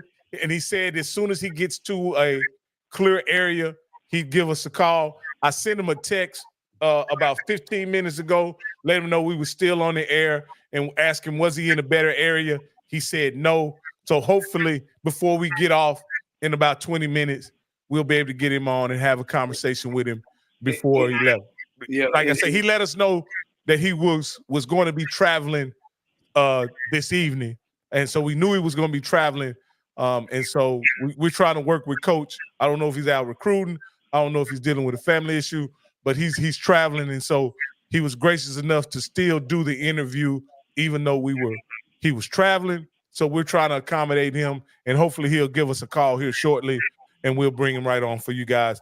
Thank you guys for hanging in there while we're waiting for Coach Thomas to clear the piney woods of Louisiana, Mississippi, or wherever he is. Yeah, let me piggyback off that too. He was at the National Coaches Convention this weekend, and he had to interview some guys. Okay. And that was in Houston? It was in Nashville. Okay. National Coaches Convention was in Nashville, and then his wife is from Memphis, so he had to stop in Memphis and pick the little baby up, and then he was on his way. So we don't get him. And if you know Coach Thomas, one thing he told me, he was a little shy about coming on and not being in a solid place, because he's that type of guy. He's that type of guy. He want to do things right. He want to make a great presentation as well. So that's why he was a little hesitant as well. But he assured me that if we can't do it this week, he'll definitely come on next week. Okay. All right, Coach. Yeah. So I just want to piggyback up. Well, thanks to the Tiffany Dawn Sykes, we got plenty to talk about in the midst of that. and again, Mr. Campbell, I'm sorry for interrupting you, but we had No. I think people came looking for Coach Said, and I think that was appropriate that you have people that want to hear Coach Said and hear what he has to say. Like I said, I'm just here to support Coach, to be the third wheel. You know what I mean? So that's no problem. Hey, I appreciate it. But you were talking about FAMU, and y'all didn't have to do that this time, and so on and so forth. I apologize for interrupting. Yeah. So again, I like to compare this, and again, because it's applicable, is the University of Miami situation with their transition of coaches and still winning championships, because they did not change their defensive system. They said, listen, this system has got to stay. And those defensive coaches stayed through almost 3 different coaches. From Snellenberger to Jimmy Johnson to Butch Davis, Erickson to Coach Coker, and Erickson to almost to Butch. Well, really it was Snellenberger to Jimmy Johnson to Erickson. But that defensive staff, you go look at them guys were consistent. Well, it was the offense that changed. Yeah. We don't want to get ahead of ourselves. I mean, again, maybe this guy will come in and keep the staff intact. Maybe he might know some people. I don't want to get ahead of ourselves on that deal, but hey man, it's tough. It's tough. Well, Coach, I'll tell you what, I'm going to protect you. I'm going to get ahead of it because I'm in the head. So I'm telling you that coaches are leaving. Our recruiting coordinator has apparently had an offer from Colorado. That's been reported. It has been reported that Coach Cozy has had an offer from Mercer. Okay, this is reported, Coach. So this is not speculation. This is things that have happened. And then there's a good chance our defensive coordinator is leaving. So again, you're talking about people that recruited the team. Yeah. So Yeah. Coach, what you would say this under any regime, Coach Rez is a huge loss, whether it was Willie still coaching or someone currently on the staff. Coach Rez would be a huge loss, right? Let me ask you this: is there something that AD Sykes could do to fend off those advances from Colorado, Mercer, and other institutions who see blood in the water right now? Well, here's the thing. I know coaches, and I want to cut you off because you're getting ready to answer. But let me, Rocket, you got to take each coach separate, right? And I think coach is going to understand this. A recruiter coordinator has a different mission statement than a defensive coordinator, right?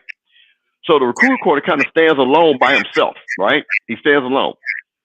Our recruiting coordinator, we knew how important it was. There was money, like, you know what? All that money we raised, you know, the second person name came up, Coach Rez, with that money being raised.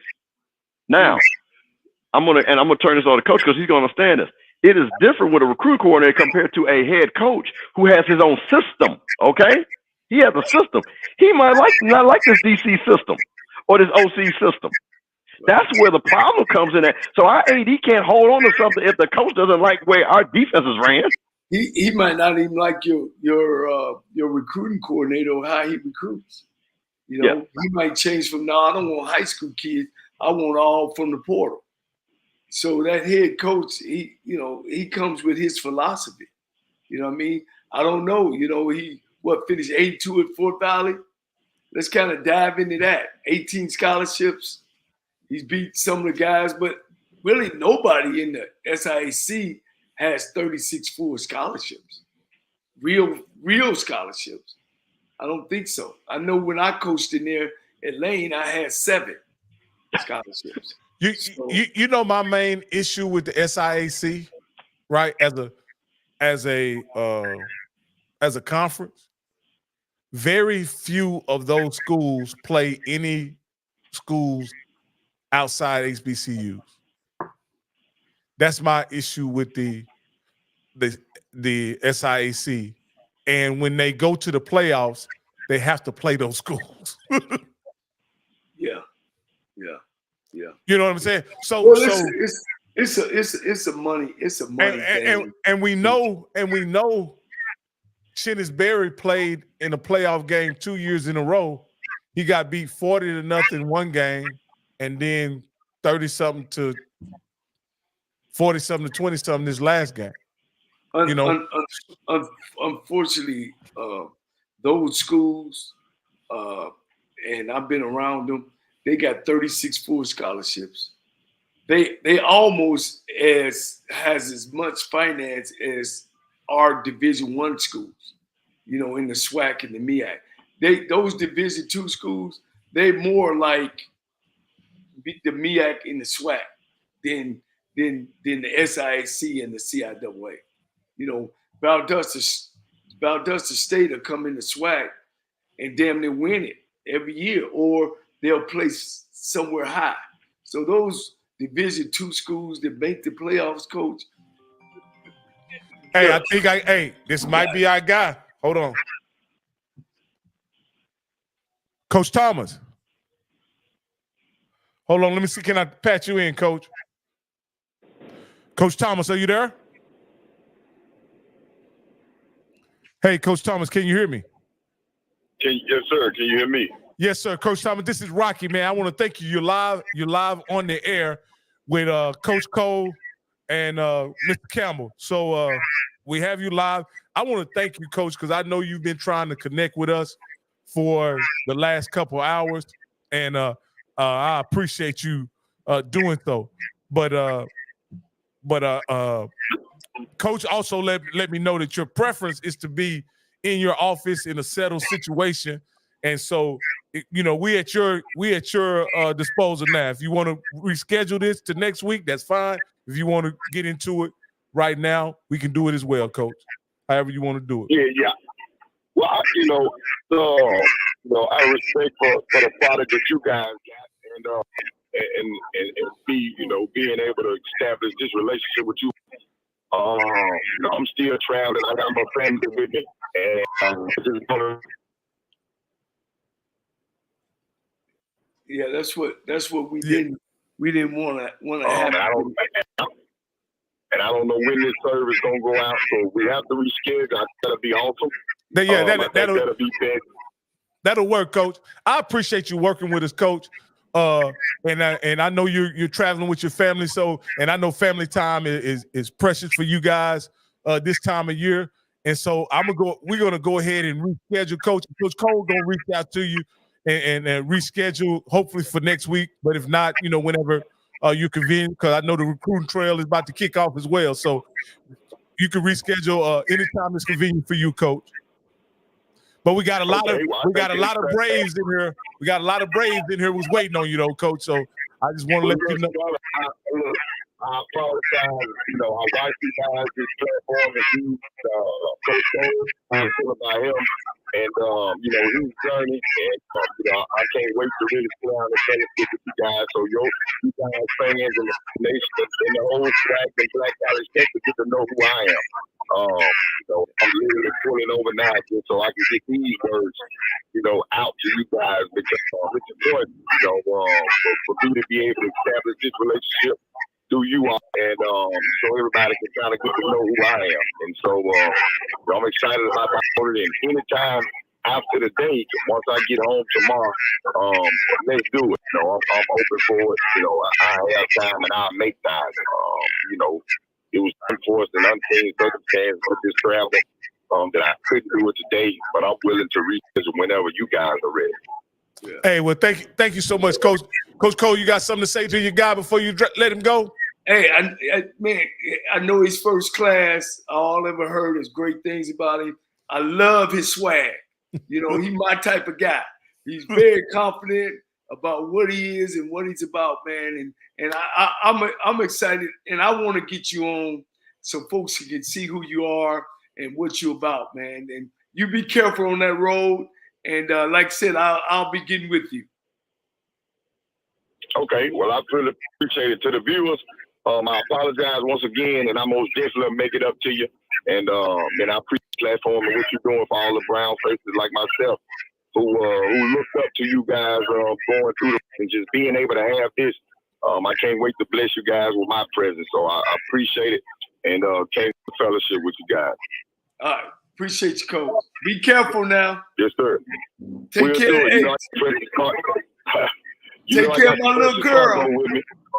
Yeah, take care of my little girl. Look, she the main one telling me to pull over. You need to call him. You need to talk to him. I said, well, baby, you ain't nobody go get her. She ain't worried about that. She from Memphis, so she can take care of herself, but she made sure. And she had me on, to be able to fellowship, with you guys. And she wasn't scared of me pulling over to the side of the road to get these 3 words out of here. Man, y'all be careful, Coach. We'll do it. Yes, sir. Thank you. You be good. All right. Hey, that's a class act right there, Coach. Guy traveling and willing to call in and let us know where he's going live. This wasn't a clickbait or anything like that. We dealing with these coaches and they got families and it's during the holiday season and traveling, and man, we trying to work with them to bring you the best content we possibly can. And to that point, if you're watching us on Off Script, please go down in the description, click the channel, click our channel, and go ahead and subscribe to our channel. That way you will get all the notifications of when we go live on HBCU Coaches Corner, man. And so, but let's get back into, and if we got any callers, we're going to go ahead and take some calls since we're here tonight. Maybe there's some people that would like to say something about the situation at FAMU, give AD Tiffany Sykes some advice as to what should happen moving forward. But I know, Bishop Campbell and the FAMU fan base deserve to be communicated with during this process. I do know that. you know, Coach Cole, put your AD hat on for a second in this regard. If you were in a situation where you were the AD and you had a hire that people weren't familiar with, and you wanted to sell that person to the fan base, what could you do to sell that person to the fan base? Well, definitely he got to have something to sell. You know, besides that, oh, he's a good guy and he you know, washed the car and he feels his wife take up. It ain't about that. It's about what you can and will do and what will you bring to the table to take us to the next level. You know, me and you always talk about what do our program need? What does Florida A&M need? You know what I mean? And or you know, or what other school need? And then that's the guy I got to go hire. Why do I want to tear down something that's already there? I'm pretty sure his offensive coordinator or his defensive coordinator can keep things going. I don't know why we didn't have I would at least interview them. At least interview them. Okay? You know, I understand that there's a guy there that the players support. I don't know, Bishop, is he a coordinator? No, Coach Cole's a defensive back coach. Okay. Coach Coley, but Coach Coley played at Florida State, knows the state well, has actually been a head coach at a lower level. So see, there you go. Been a head coach, was the type of guy, and this is from quote from the players, that it was a type of, he's a player's coach that players respected, that they could talk to. So while he had not been a head coach on this level, he had been in the system. So to me, he's no different than a running backs coach. Right. And you know, here's another thing too, what you said earlier, and it just stayed on my heart and my mind. These guys are part of winning. Do they deserve to now have to go find another job and they just walk it off a championship team? You know, in the pros, the only one with change his spot is the head coach. In the pros, ain't nobody else going nowhere. Now, they might let the head coach bring in one or two guys, but everything is staying the same. Opposed to in college, now this guy gonna come in, he gonna want to do his guys favor because he don't want to see his guys lose their jobs. So the guys that really have the right to stay is the championship guys. That now all of them got to move. Hey, Coach, they can go. I don't think she thought that far, Coach. Coach, I'm gonna be honest with you, Coach. They make $35,000 a year. They can go get that at Chick-fil-A, Coach. I'm just gonna go and be honest. That ain't hard to replace. And I'm just being perfect. But Rocky, it ain't about the money. It's about the human side of it. That this guy took this job at $35,000. He worked his ass off for me. He's coming with me. I'm saying the head coach at Fort Valley don't want to see his guys. I want to bring my guys. I want to feel comfortable. When I'm in a meeting and I mess up, I want to make sure that my guys believe in me, not me sitting at the table with a bunch of guys I don't know. That's what I'm saying. I know what you're saying. You're saying they can't have too much experience. They're not too big. They're not that great of a coach to jump from that. And you're right. Some of them guys are young guys, you know, they're just learning the game. Well, Coach, let me say this. We said championship coach, right? Coaches, right? Coaches. But let's talk about consistent winning coaches. FAMU has gone 12-1, 9-2, 9-3, and 9-2. Okay? So think about that. So this is a level of consistency that all these coaches at the highest level. So it's not that we just won a championship out the clear blue. These guys have shown that they could do it over a course of years. And like I say, you got to understand something. We didn't go to Celebration Bowl because we were on self-imposed ban in our last year in the MEAC. We actually won the MEAC that year. Right. Should have went to Celebration Bowl then. We ran up against two JSU super teams that had the first-round quarterback. That's not Colorado. Right. That's the only team we lose to. Right. So you think about and not only did we do that, we did that with 3 different quarterbacks. Right. That's coaching, Coach. Right. No, without a doubt, winning the championship is coaching. That's coaching. So if you have this level of coaching continuity, that Coach, you know, it's very hard to do. not losing coordinators to different teams and things like that, that people enjoy coaching and playing for Florida A&M University. Right. All you need to do is get a guy from that staff and say, you know what, let's just keep the truck on the road. Right. And keep building on it. Because we don't have to rebuild. All we're doing is reloading. Right. Right. But that's the importance of the people in charge to understand that. That we don't need to go find a guy to make us win. We don't need to go find a guy to rebuild our program. We need a guy that's already there, that have drove this Ferrari and he wasn't driving a Z28.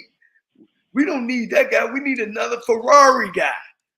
You know what I mean? Or we need a guy that was on the Ferrari team that was in the passenger side.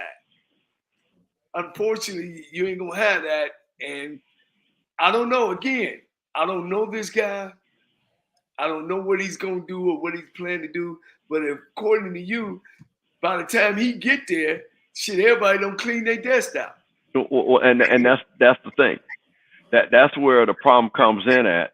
And I'm going to say this again. This is the reason why you have to lay the groundwork if you're going to make these type of decisions. Because, Coach, let's go back. This is not, even though you made the timeline of Willie leaving and this potential the following week.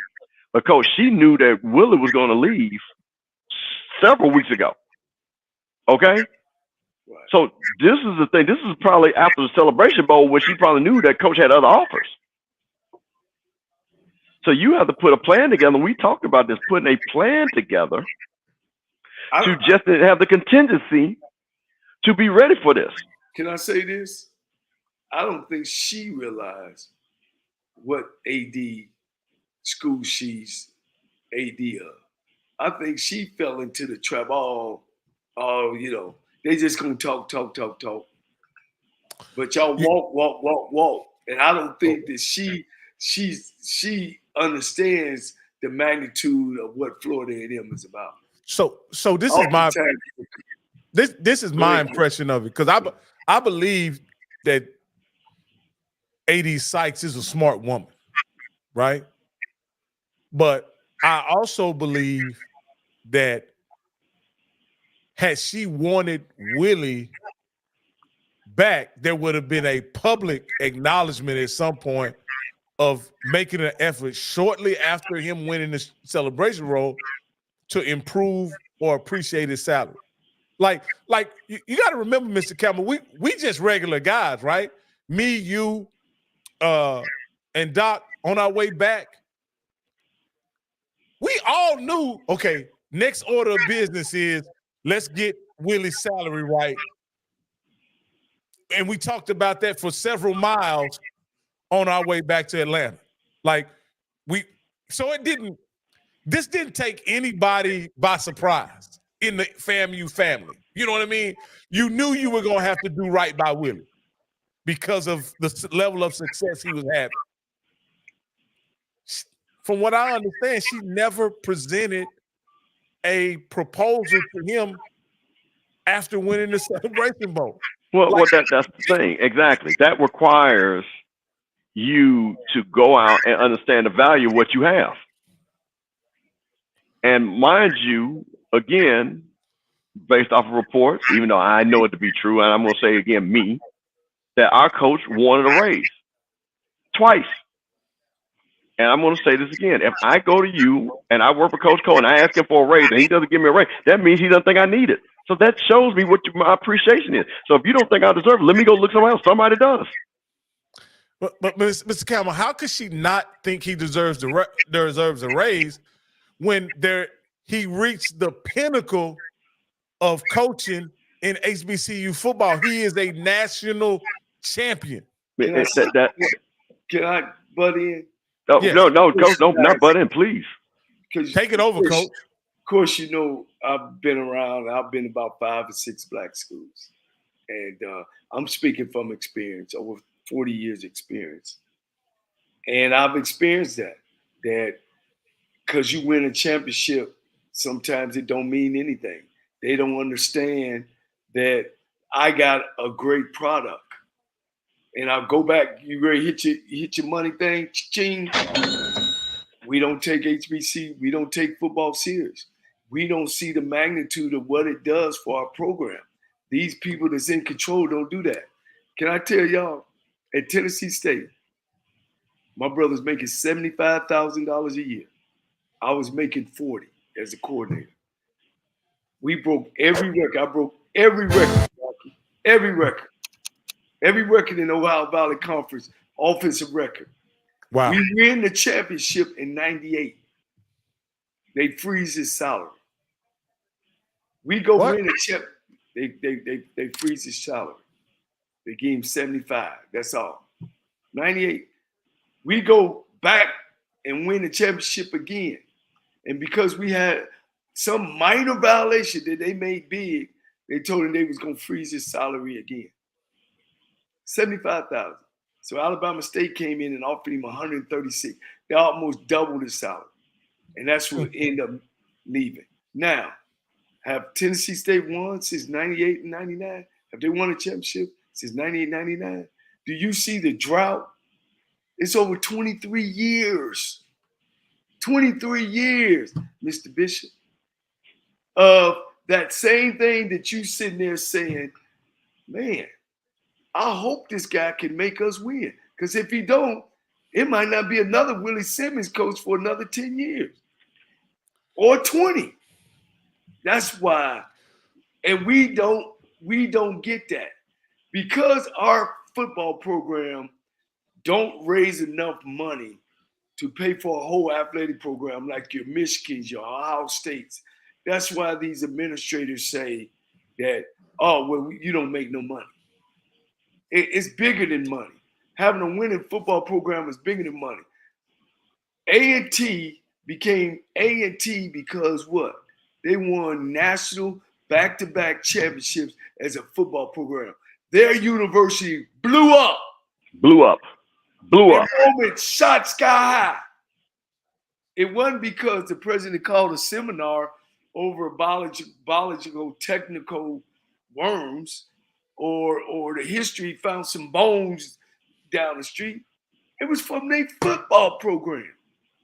Now, they went to another conference. Nobody talks about A&T no more.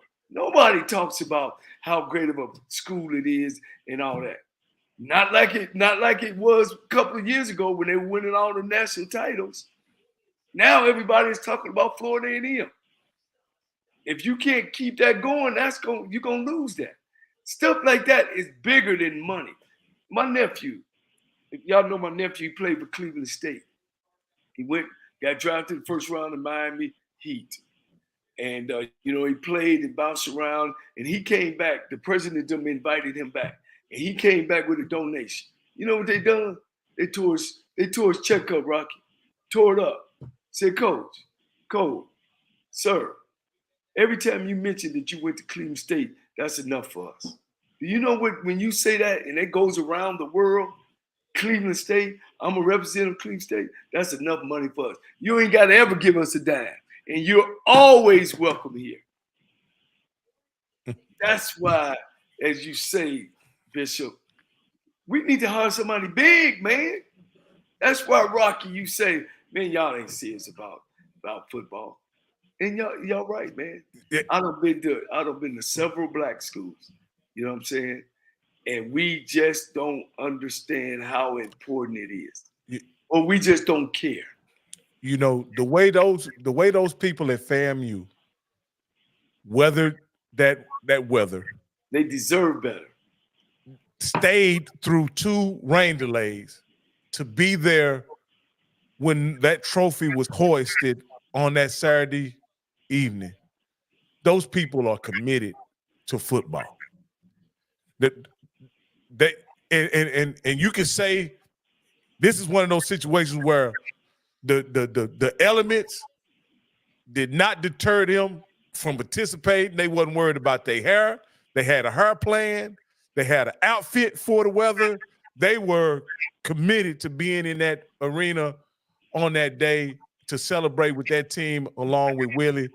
And, and so I was thoroughly impressed with not only the performance of the team, but just how to because I had to go back in retreat to safety. How did the Prairie View fans? Because Prairie View fans are big supporters as well. And when you don't guard the right guy and you don't do the right things, you lose some of those people, man. You lose limbs. It's like a tree going through seasons. And when you don't do the right thing, you lose those leaves, man. And then when that guy get in there and he start winning and them leaves start growing and turning green, and then you turn around and then either get rid of him or you turn around and hard guy that don't supposed to be that guy. You know, those trees, man, are buck naked. Those alumni, they start going the other way with their money. I mean, I was invited in the VIP section. There was no room. And I asked. Now you're a pretty big guy, Rocky. No. I'm talking about the length and depth of an entire football end zone, at least. Right. So my size wasn't a problem, but it wasn't that much space because it was completely sold out. Then you still look like you can come off the edge and sack a couple folks. You pretty. You know when the coach look at you, right, they say he pretty. And I went over there, coach, and it was nothing but love over there in the VIP section, and they were celebrating and as we tried to weather the delay, it was just a great atmosphere. The fans were enjoying it. And I even mentioned to Mr. Campbell, I said, I can't imagine FAMU not winning. Like, these people acted, they were behaving as like this is the way things are supposed to be. And like it was never any different, And to your point, you was like, nah, Rock, we had a run of some pretty bad times. And it just seemed like the people were, bought in, engaged, and this is what was expected at FAMU. That's why you got to give Coach Simmons his flowers, because the challenge that he took to rebuild a proud program and basically keep it out of trouble. You didn't see the kids in the police blotter on the news. Won the right way, and then culminated it with a HBCU national championship. That's all you can ask. And that's why, again, when Coach made his decision to go to Duke, that's why people say, you know what, Coach, then you got to go to your next step. We appreciate that you rebuilt this program because, again, you look at the college playoffs. There's only about 10 schools that even have a chance to even play in that. They can expand it to 12, but it's going to be the same 12 teams over and over again. And the ones at the bottom 4 will flip out. But the first 8 will always be the first 8, 9 out of 10 times. It's the same thing when you can get your school back to a level like Florida A&M. Because, again, like I've said, it's the state with the recruiting and the prestige that school has. It should be good. It should be good all the time. That's why you see the Florida Gators upset. Florida Gators should be good all the time. Florida State should be good all the time. Well, Alabama should be good all the time. If you got the right guy. If you got the right, see, that was my setup. You took my punchline, Rocky. Oh, my bad. If you got the right guy. Let me say because this. See, it's a you understood until you don't have the right guy. Let me say this. And I keep saying, Rocky, and I keep saying, out of 100% of the coaches, only 25% of them are winners. That's just how it is. They got a winning formula. It's something about them. They got a winning attitude and a winning personality. That's why Alabama said, Nick Saban, you ain't got to ever go anywhere else. You're going to always be the highest paid coach. So when somebody get a raise, you get a raise. They understand that. I keep telling them, Bishop, the last 23 years, the head coaches that have won the SWAC championship or the celebration is on the shelf. They on the shelf. Why is that? These guys are winning coaches. Why is that?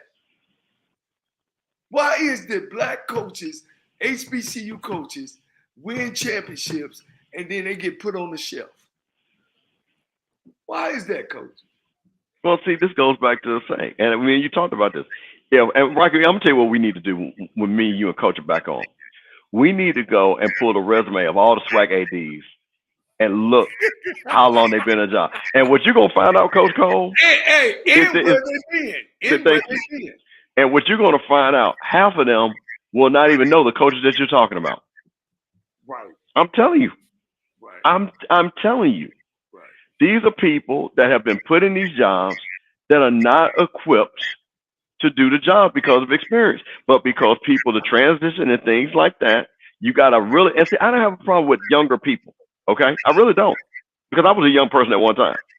So I was that guy. Hey, give a young guy a chance.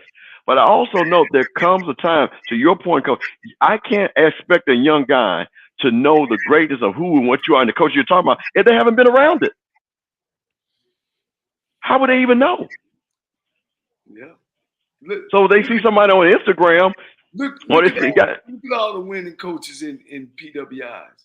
They bounce from school to school to school to school. They're head coaches.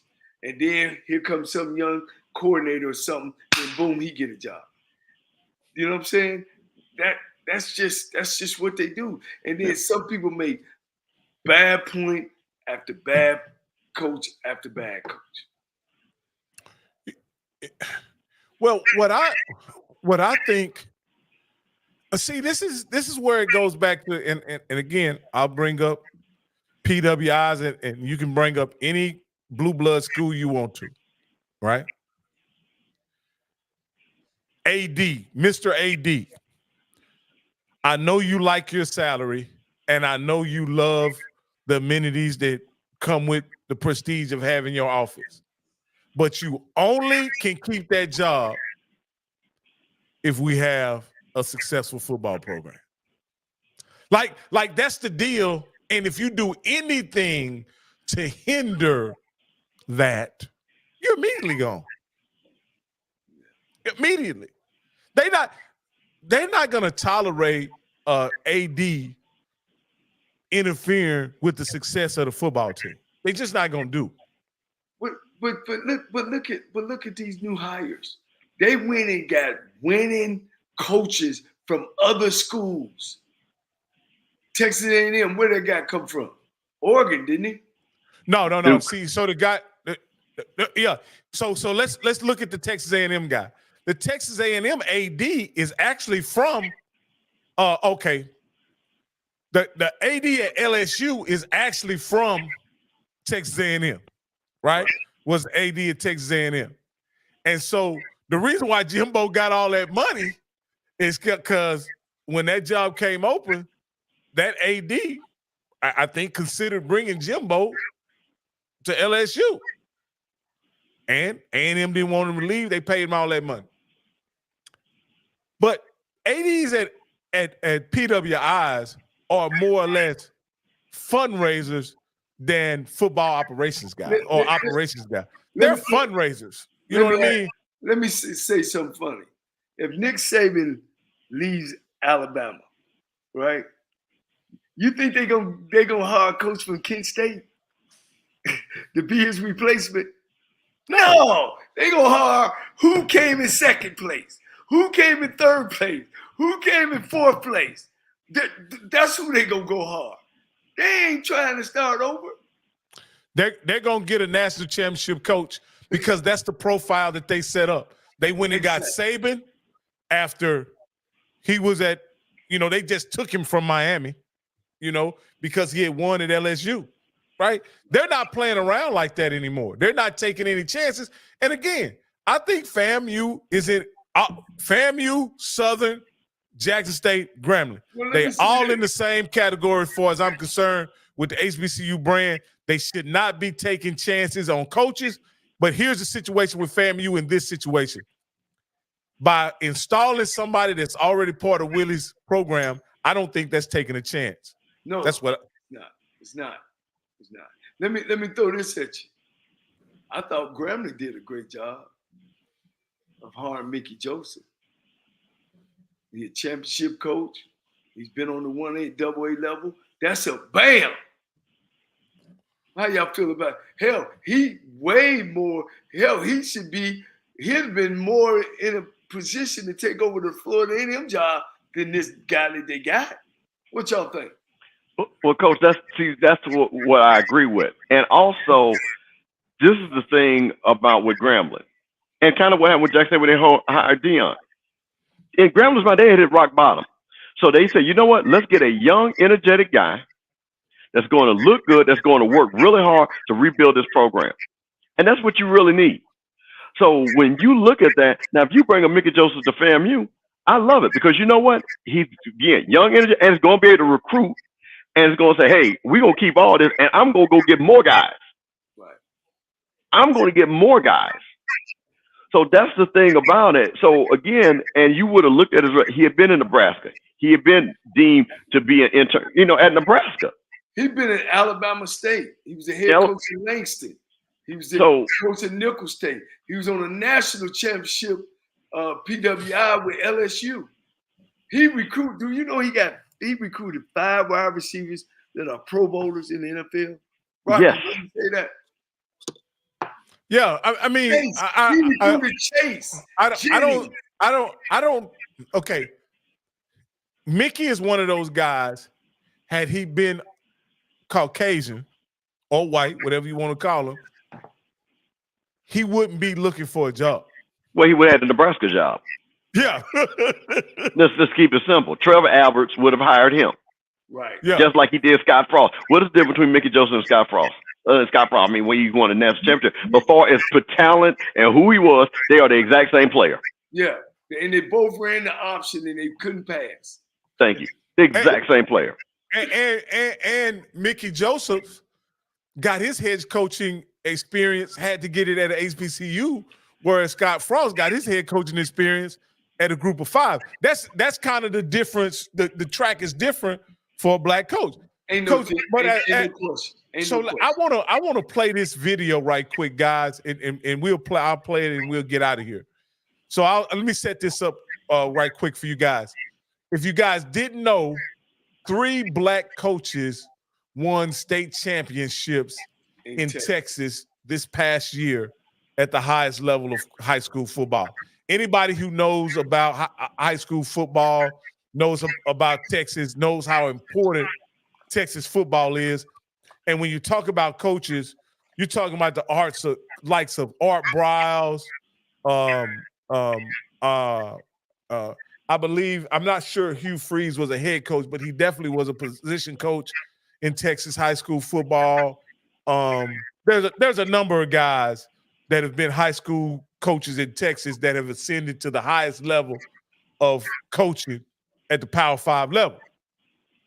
But we've noticed something that is being said about the black coaches that have won state championships. So I want to see what you guys think about this as I'm playing this story from a news station. Hopefully you guys can hear it good. Hold on, guys. Tired of the misconception that often when African-American coaches achieve the ultimate success, it's due to the amazing talent they coach, not how amazingly well they coach the talent. Johnnie, turn it up. Haters motivate. So come on with it. I'm just happy because at the end of the day, the facts are the facts. The fact is, back in February, I sat down with Duncanville head coach Reggie Samples, DeSoto head coach Claude Mathis, and South Oak Cliff head coach Jason Todd, after all 3 had led their schools to the state title on the same weekend. Coaches in our community, coaches that look like me. And what I can say is I think we've closed the gap. On the very same day, all 3 men made a pact to keep on closing that gap on how black coaches should be seen as just as dedicated to their craft and just as deserving of what they get as their counterparts. I just hope they get that stigma off of us because it's not true, man. We work as hard as anybody else. Here's the proof. All 3 are back in the state title game Saturday at AT&T Stadium. DeSoto going for their second straight 6A Division II state title, Duncanville going for their second straight 6A Division I state title and in the title game for the 5th time in 6 years. And South Oak Cliff, a win away from their 3rd straight 5A state championship. Something that has never been seen in the state of Texas, not from this perspective. Sometimes in life, you see a lot of things you didn't expect to see. You know, whoever thought back in the day that somebody would see an iPhone or the man go to the moon or a black president. So, you know, anything is possible as long as you put your mind to it. Opening other minds is what these coaches will continue to do, with football as the vehicle and winning as the catalyst. The only way that I know how to put into it for us is to keep doing what we're doing. The main thing is, you know, don't look around, don't look up, don't look down. Look forward to what you can do with your efforts and your hard work. All three coaches want it to be known that their greatest achievement is not winning football games. It's preparing young men each and every single day, each and every single year to go to college, be successful, and become positive contributors to society. And that is how they will always be judged, because that is how they will judge themselves. Good luck to all North Texas schools on championship week. All right, guys. I just wonder, what did you think about that piece, saying that black coaches are largely judged different than white coaches at the high school level and possibly even at the college level? It ain't no question. Coach Todd, matter of fact, is a Texas Southern University graduate and with South Oak Cliff. And to make his story even more incredible than those two guys, his is a inner city school. Duncanville has more kids. They have over 4,000 students. And DeSoto is another kind of one town city high school. So South Oak Cliff is even special because it's an inner city school. You know what I'm saying? And but there's incredibleness of all three of them. Here's my question. We've been watching football. They had 41 playoff games. Did any of them broadcast that? Did any of them say anything about that? Have they been on ESPN? I'm mad at Rocky because they ain't even been on our show yet. See? We don't promote us. Have they been on HBCU Go? Did Jay's what's his name? Jay and the girl? Jay Walker and Tiffany Green. Jay Walker. Did they say anything about them? Did they bring those three outstanding coaches to the Celebration Bowl? We don't promote ourselves, man. They ain't gonna do it. Why should they? I don't know. Well, I will say this, Coach. The Celebration Bowl was on the same day as the Texas State Championship, so okay. I will say that, and okay. So. But my point in saying that is, even when black coaches have ultimate success, their credit is often downplayed by they did it with talent, and it wasn't superior coaching. You know how hard it is to win, Coach, and you've also been a black coach all your life. What do you do to battle that, Coach, as you ascend or work in the profession? You know, where do these notions come from, Coach? You do what you can to control.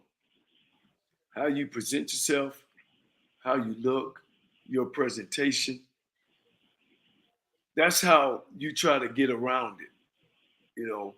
And can you hear me? Yeah, I hear you just fine. You just froze, but go ahead, Coach. We can hear you just fine.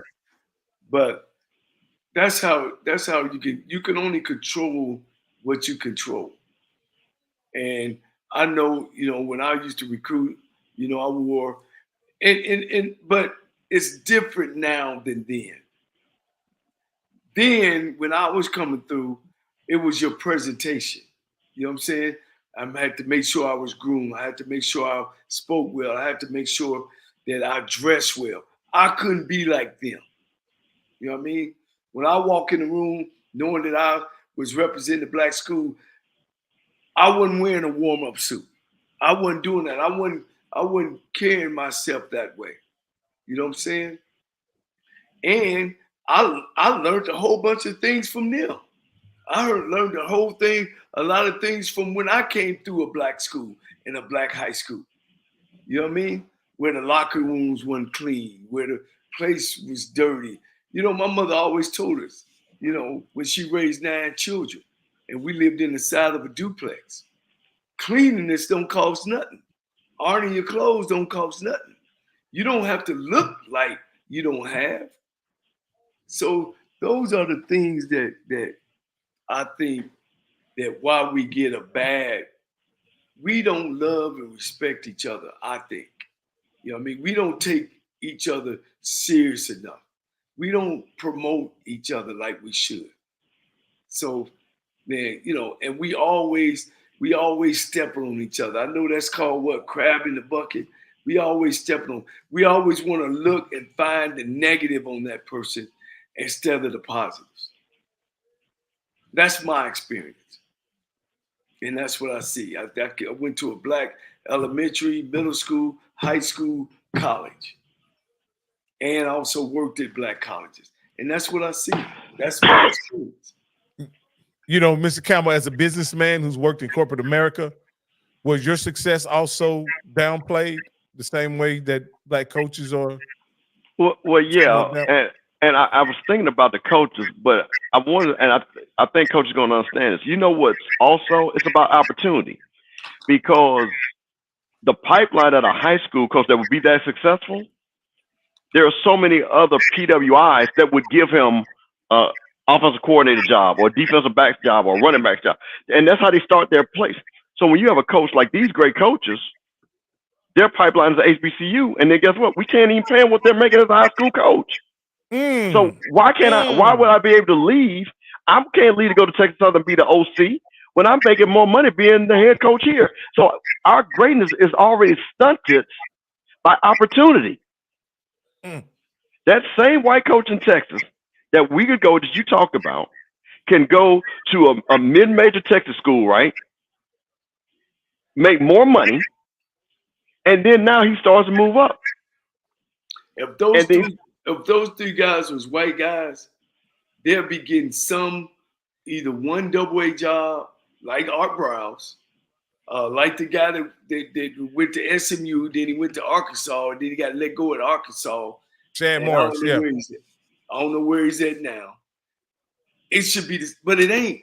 God, you got to understand, the guy who is at Texas Tech now was at Cedar Hill. Yeah. Was the guy right here at Arizona State was at Chandler High School. They gave him a Pac-10 job from high school. Wow. And what is he gonna do? He gonna get his ass kicked, like he's doing. But he get the opportunity that we don't get. And that is, to me, the bigger issue is because they're not going to get the same, because again, they have a plethora of more opportunities. Right. No, while ours are limited. You hit head on. And the reason why we're fighting and swimming over those 2 jobs, and we're gonna always be negative on each other, is because there's only 2 jobs to get. You know what I'm saying? On some of these staffs. This is what I love about Deion Sanders. All the hype and all that stuff and the pictures and all. When you walk in Colorado's coaches meeting of Deion Sanders, the majority of the room is going to look like him.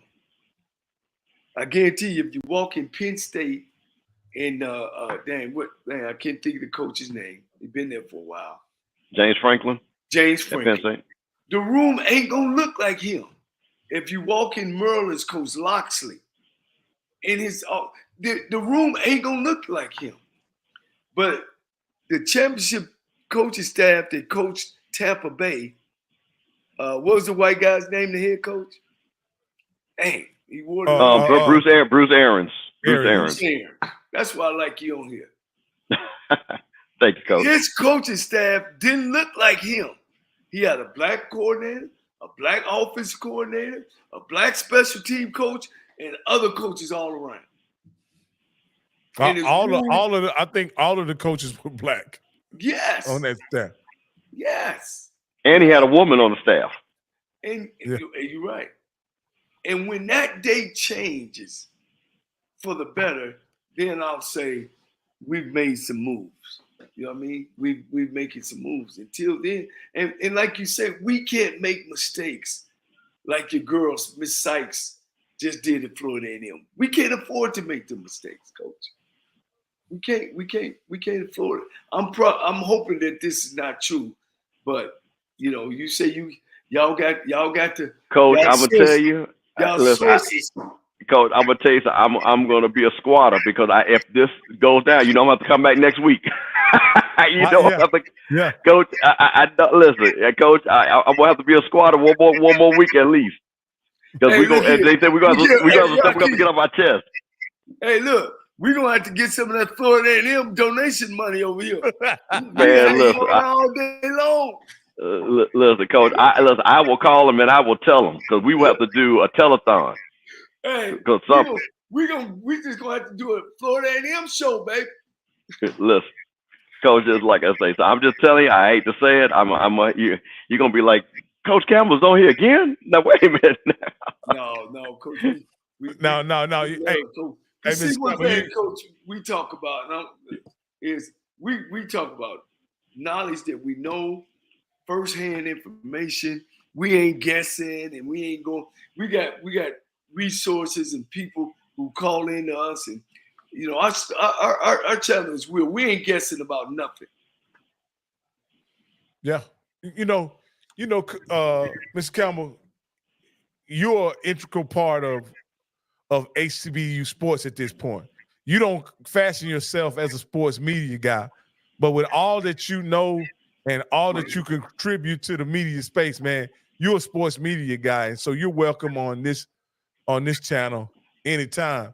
And with FAMU in turmoil, we definitely gotta gotta have it because I trust your information over anybody else in the FAMU family because again, you close to the money. Yeah, that is true. But Coach, like I say, I think what we try to bring and what I always try to bring is a little bit of history along with knowledge, because I think what the disconnect is people are like, well, why are you saying this? Well, this is based off of history and experience.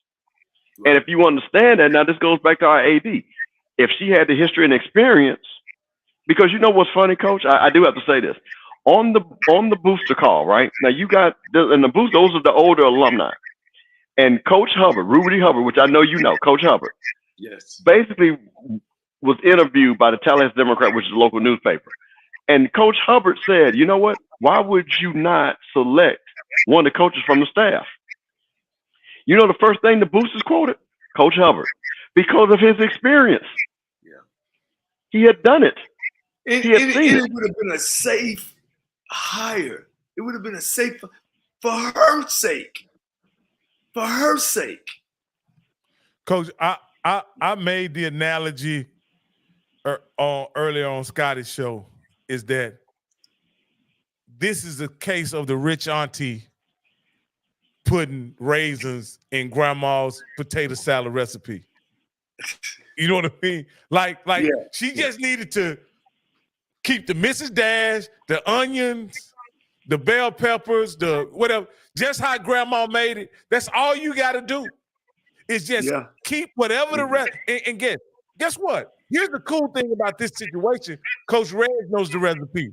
Coach Roll knows the recipe. Coach Cozy knows the recipe. Coach Ryan Smith knows the recipe. KJ Black knows the recipe. You don't have to go outside and get any other ingredients to put in this potato salad because it's perfect the way it is. And I'd rather try somebody else using a recipe that has been proven to work than somebody else bringing in a whole new potato salad to this deal. It just doesn't make sense, Coach. Coach, you can drop the mic. That's drop the mic. Coach, hey, Bishop Campbell, that's dropping the mic, ain't it? That's it. We got all these guys in the bread line that have seen the blueprint. They've been a part of the blueprint. We don't need to make no more blueprint. Hey, drop the mic, man. Hey, Mr. Kevin, you got anything to say before you go? Well, and then we'll let Coach take us. Yeah, I just think that to all these HBCU fan bases, this once again shows why we have to be involved and not sitting away to the last minute. You've got to invest into your programs. You got to support your programs, and you got to make sure when people make these hires, because a lot of times we just overlook these hires, the AD hire, the women's basketball coach hire, the baseball coach. These all affect the bottom line. These all affect the bottom line. We always see the football team, but that AD, like Coach said, is the one that makes that decision. So we should research that AD job harder than even the football coach's job because of what they bring. So I just want to say, that's the thing that we're going to see how this plays out.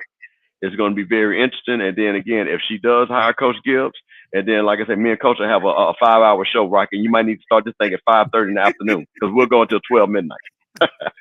No, I'm going to go do my research on Coach Gibbs. Yeah. If I need to call Coach Broadway, I will. Well, you might want to do it. Might want to do it, Coach. Because they say he's the guy.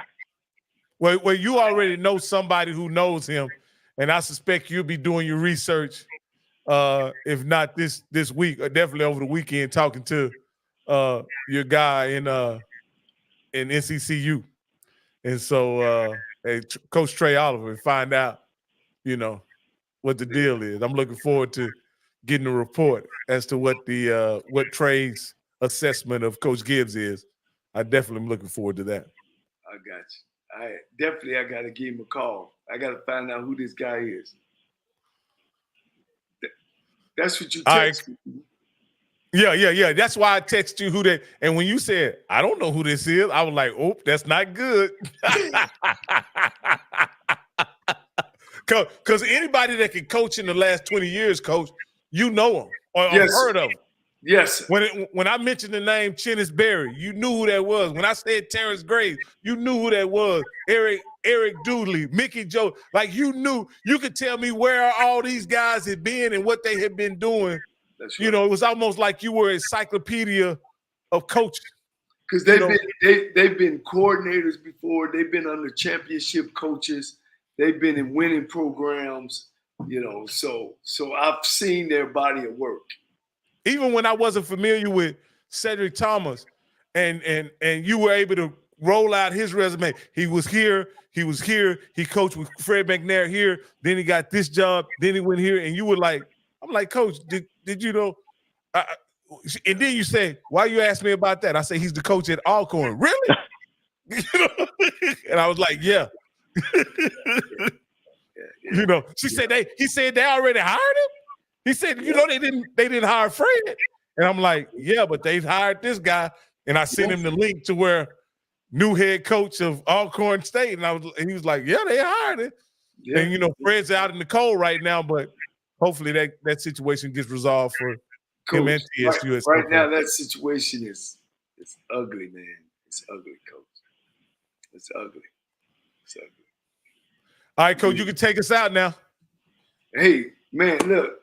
Great time always, and one thing about life, man, is you got to fall in love with the little things, and when you fall in love with all the little things, they secure the big things.